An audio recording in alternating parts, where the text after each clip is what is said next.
I was doing the workout that I'd done a million times before. I was strong enough to do it. In that situation, though, my back went out completely, and I went to the floor and I couldn't get up and I couldn't move. And it was the most agonizing pain I've ever experienced.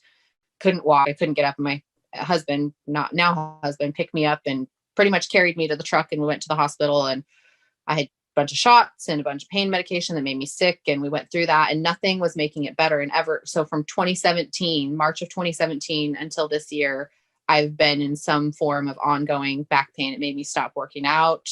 I gained weight.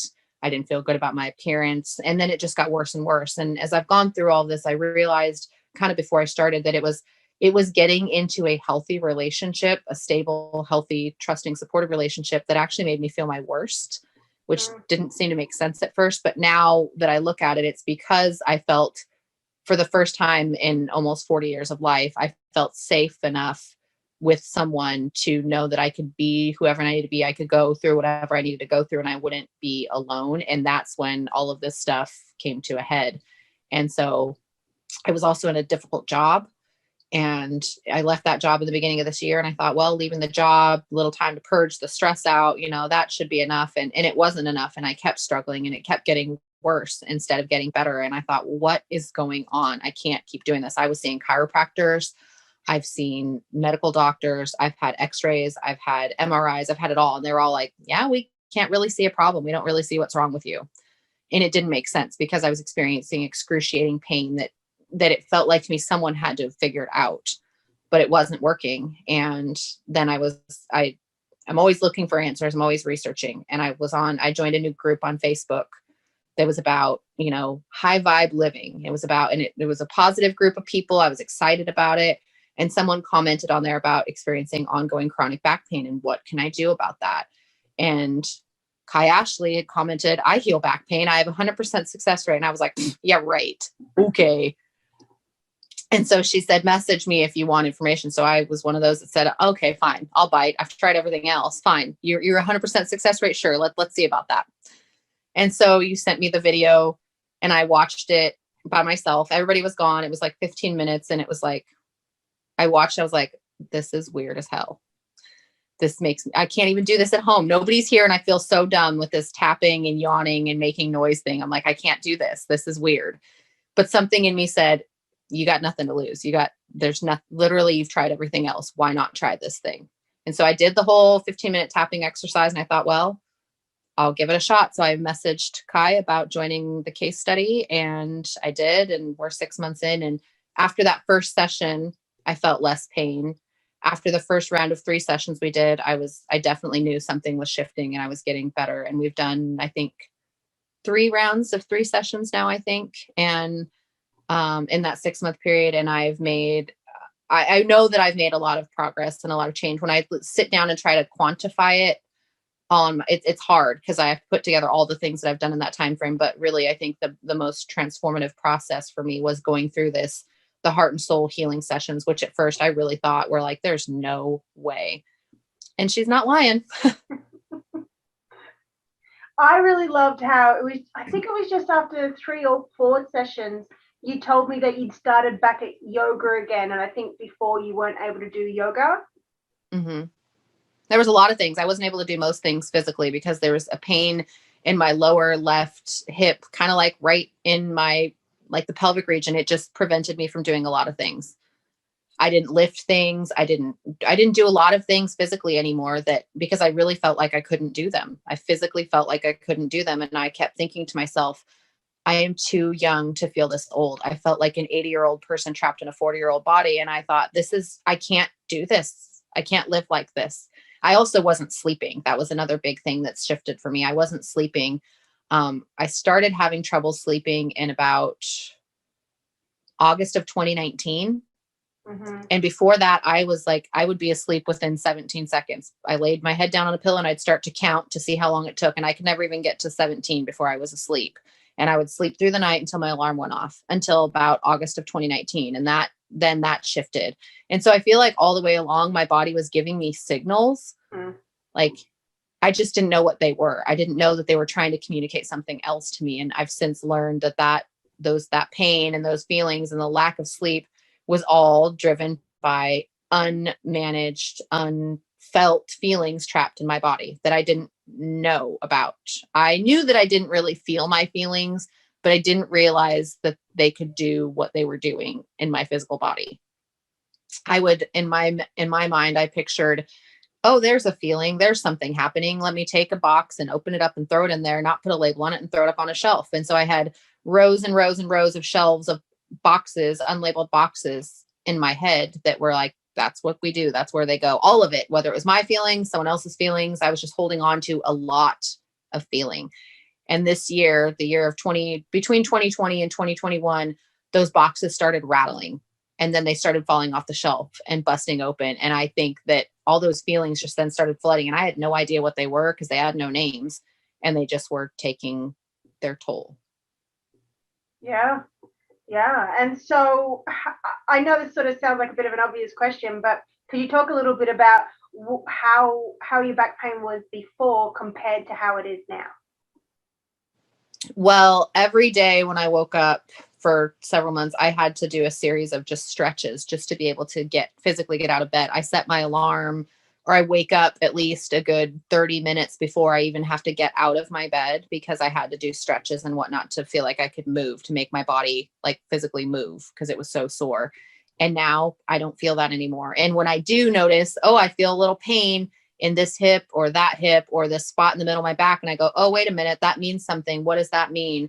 And I check in with myself and say, oh, I'm feeling this way. I'm in a situation where I feel emotionally unsafe, or I don't feel, which makes me feel insecure. And that brings up that feeling, those feelings in that spot. And I can go, oh, okay, I know what that is now. And I can talk myself through that. I can say, you're safe now. You're not in that place. You're not, everything is fine. And just doing that simple exercise actually the pain goes, okay, we're good now. And it subsides and it goes away. So I've gotten back to, I started lifting weights again.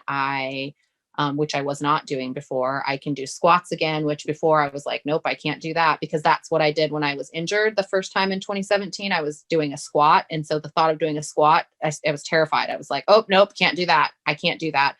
And of course, if I told myself I can't, then I can't. And my body responded, nope, yep, we're in pain. We can't do that. We're not doing that. And that's not the case anymore. That's amazing. So what would you say to anyone that's thinking that they want to heal their back pain or any sort of pain that they've got, but is unsure if this will work for them? That you'll know when it's time for you, when you realize I've tried everything and there's literally nothing else, and I'm crying on the bathroom floor saying, I cannot live like this. And someone's asking me if you're suicidal, and I'm saying, no, I'm not suicidal. I just physically can't do this anymore. I can't live like this. That's when you'll give it a try. And I would hope for people that they wouldn't wait that long, because you don't have to wait that long.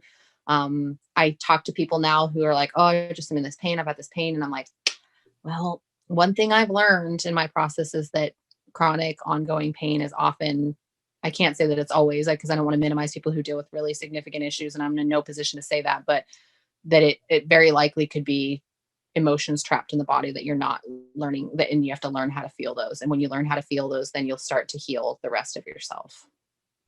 Yeah, that's so powerful. Well, thank you so much for sharing. That means a lot, because I know, it seems a bit woo-woo and like it couldn't even be a thing because it feels so physical. But I think this is going to help a lot of people realize that there really is hope and that there is an answer for them. I would say that it's super woo-woo. And what I've found this year is that the woo-woo is what has helped me. It's not traditional going to the doctor and getting a prescription and this and that's worked for me this year. It's the woo-woo. It's the things that are outside the norms, the things that I might have before rolled my eyes at and said, oh yeah, okay. Like the thing that I did roll my eyes at was like, yeah, this is going to work. And I'm like, I feel like an idiot here. And when I do my sessions, I do make sure no one else is in the house. I make sure no one else is going to be coming home. I make it clear to people, I'm in a session. Do not bother me. Do not interrupt me. Because otherwise I'm feeling a little bit self-conscious. Otherwise I don't want people listening to me making noises and sounds that come with doing the work. That does distract me a little bit. So it's something that my family would tell you, they notice it too. When I say I have a session, they're like, okay, cool. All right, Ma, well, I won't be home then. Okay. Do you need me to leave? Do you need me to go somewhere? Like they respect that. And, It might feel silly. It will feel silly. I can almost guarantee it will feel silly in the beginning, and you'll feel weird. And like, here's this person I'm doing this with, and they're watching me. I close my eyes because it makes me feel better about it. Like for a minute, I can feel like there was no one else there. I just hear your voice in the background. But now I don't really care as much because I know that it works, and the woo woo is where it's at. Yay. So wonderful. That's amazing. That did you say it was after 4 years that now you've got the relief? 4 years of being in pain and 2 years of not sleeping. And I'm now sleeping again. And I won't say never in pain, but I have manageable pain that I can work through when I experience it now. That's amazing. And then when it does happen, anytime we do a session, it just whoop, goes away again. That's right. And I guess I would even say that we started our sessions. We did our first round of 3 sessions. And then I had an accident this summer. I had a boating accident. And as I had that boating accident, there was actually, I heard, and I would say felt communication that was, okay, when I came to you as feelings, you ignored me and stuffed me away. When I came to you as pain, you figured out how to manage that pain, but you're still not feeling your feelings, and you need to learn the lesson. And so I was in a lot of pain, having this accident, laying on a dock with sunglasses sticking in my forehead and a broken arm. And I'm going, okay, I'm going to be in pain, but it's going to be okay. And what actually ended up happening out of that is I was in a lot of pain. I broke my arm. I had sunglasses sticking out of my forehead. I still have a bruise on my bone on my leg that still causes pain. But at the same time, I healed faster than I've ever healed in my life. I have one tiny scar on my face where I should have multiple scars. I went to one physical therapy appointment, and then I went back for the follow-up, and she said, you're discharged. You've got full range of motion completely. I should have been in occupational therapy for weeks. And I didn't even, by the time I started occupational therapy, I was pretty much healed. My body healed extraordinarily fast through something that I think it was the first broken bone that I ever had, and it healed in less time than they expected. And she was like, yeah, you're good. You're done. So, Wow, I mean, it was all these things came together, and like, it was a bigger thing. I realized a lot more about myself and about how I fit in the universe, which I didn't used to think about so much. And now I know, like, felt like the universe is giving me a solid message, and I need to learn the lesson this time. And I feel like that was really all of it together. It all came together in the right way. Yeah, absolutely. And the fact that you were able to remain calm through the whole situation instead of freaking out is real, I think, testament to the work, because I remember we had a session just before and not long after.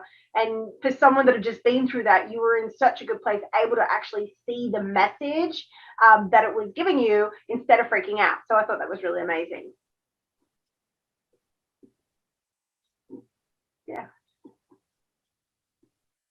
Well, it was definitely growth on my part for sure. I was in a different place already by that point. And I think, I've been working with a counselor also, like talk therapy counseling, which is absolutely helpful, in no way not, but I know that this process is what really got me to that other side. It was a combination of things, but this is really what got me moving past that. And I was able to use information interchangeably. When I was with a counselor, I talked about this. And when I go to my counselor, I say, well, this is one of the things we did in our session the other day. And so all of it together, I think, really helped. But you weren't lying. I doubted you to begin with, but I'm sorry I did that, and I'm glad that I didn't just go, oh yeah, whatever, and ignore it, but I couldn't have ignored it if I wanted to.